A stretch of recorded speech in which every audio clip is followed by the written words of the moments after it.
So you all been interviewing yesterday too? Yeah. To get In Bruce? fact, we're doing it right now. Yeah. I'm Brian Oake, and this is Jill Riley, and here we are at Eaux Claires Festival in Wisconsin, and we're joined by a very special guest. There's already been so many amazing performances and highlights this weekend on day one. Day two is barely underway, and you and I just stood out there with our mouths hanging open, watching an amazing performance from a woman who's been entertaining crowds at a high level for decades and is absolutely nowhere near quitting. It was amazing. People were losing their minds out there, Jill. It was fantastic. Welcome, Mavis Staples. Thank you. Thank you. Thanks for having me. Of course. I mean, that was. How do you feel after that performance? Oh, I feel rejuvenated. Yeah. Yeah, I could go dancing now. I feel really good. It's a good feeling. So the new record, "Living on a High Note," as you performed one of the new songs from it, Yes. you reminded the crowd that Justin Vernon of Bon Iver wrote one of the songs on the record. And now here you are at his festival. Isn't that something? Yeah, that's kind of cool. Yeah, and I was so happy to meet him. Okay. Because I've had such a time with his name. You know, Bon Iver, or some people pronounce it. I won't go into how they. We're still different trying to ways, figure it different out, I ways. think. Yeah. But I was so pleased to meet him today, and someone told me maybe just say Justin. What is his last name? Vernon. Vernon, Justin yep. Vernon. Now that's much easier. But I like the Bon Iver. I like that. Well, he wrote like one of that. he wrote one of your songs. You're at his festival. You guys got to meet. I think Dedicated. You can be on a first name basis now. I think we Oh, can just sure. go Justin. Oh, yes. Yeah. Oh, we're old friends now. Yeah. We'll be back next year. Hey, speaking of old friends, so you recently went on the road with an old friend, with Bob Dylan. What was that like? Oh, that was really one of the best tours I've been on. It was just good to see Bob again, you know. And I hadn't seen him in some years. And it was fun.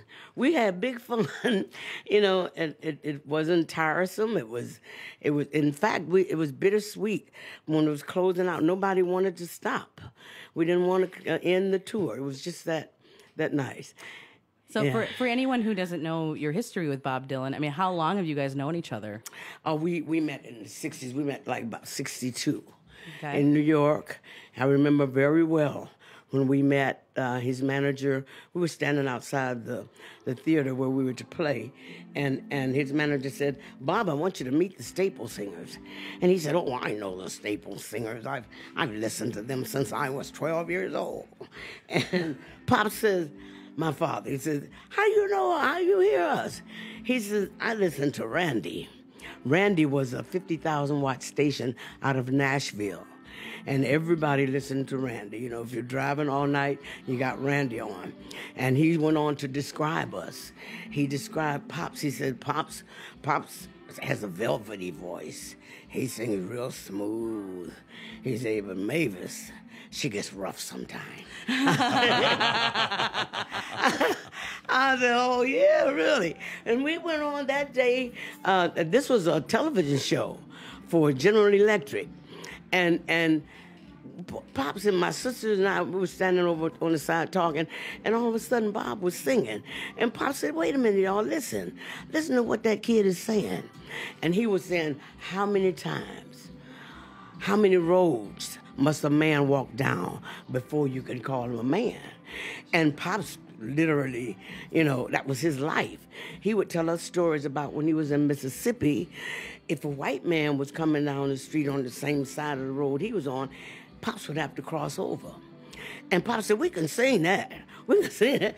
And we went and got that record, took it home, and learned it that day. Blowing in the wind. The answer, my friend, is blowing in the wind. One of the things you said from stage up there is that the Staples singers have been filling people's hearts for 66 years. That's an incredible legacy. And as I watch you perform up there, there's as much joy on your face now as there's ever been. Has it always been that satisfying? Always, always. I love what I do. I love singing, and it's so easy for me. It's my blessing. It's my father would tell me, you know, Mavis, you know, I used to didn't like to rehearse. I was a little girl. I wouldn't want to rehearse. And Pop said, Mavis, let me tell you something. Your voice is a gift from God.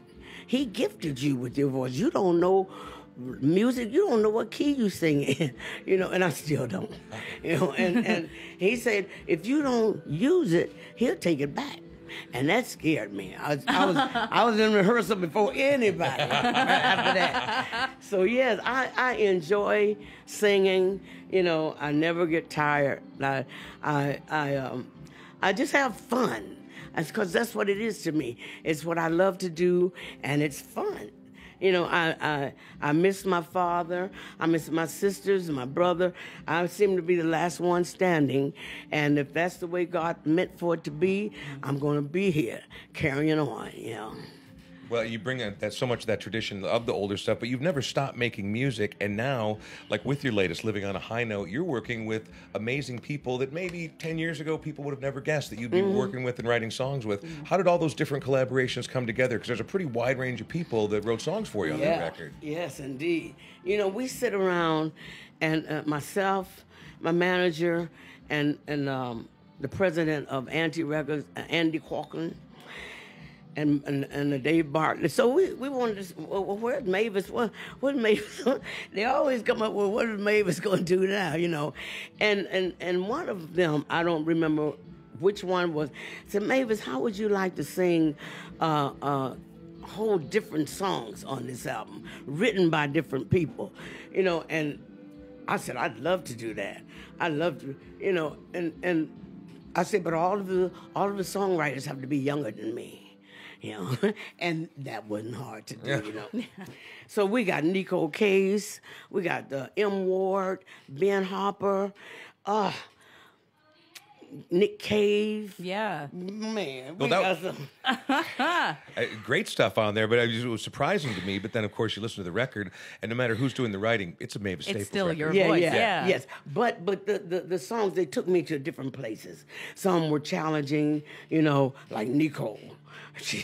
And Nick Cave, I enjoyed it so much because they were all so different, and they were different from what I had been doing. We wanted one song. I told the songwriters, with a hidden heart, the songwriters, I gave them my number. I told the manager, I said, give them my number so I can talk to them and let them know what I want in a song. And that little girl from Hidden Heart, some of them couldn't talk to me. They were so bashful. So I told one, I said, all of them, I said, I want something joyous. I've been making people cry for so long. I want to make people happy and smile. And I took off from Pharrell. I'm so happy. I said, and so one person wrote me a song that was just too deep. The Big Cheese, they didn't want me singing it. I sang it. And when I sang it, it was just it was called Joyful. And it was a song from a girlfriend to a boyfriend. And so they said, wait a minute, we don't want Mavis going this far. I said, oh, y'all want Jesus to stay my boyfriend, right? So it was good. It was cool. So I'm just having fun. I'm having big fun. You all should write me a song. I'm going to leave that up to Jill. I'm actually not a very good songwriter. Certainly not up to the quality that Mavis demands. No, I don't think I'd be able to do that. But Jill, that's on you. That's your homework. We'll see what we can do. All right. We are here at the Eaux Claires Festival. Mavis Staples. The new record is Living on a High Note. Yes. Thank you so much for stopping by, and it was just a pleasure to see you perform live. Thank you, Jill. Yeah. And thank you, Brian. Thank you. I've enjoyed, I'll see you guys at the next go round. Okay. Yeah, happy faces. All right. All right.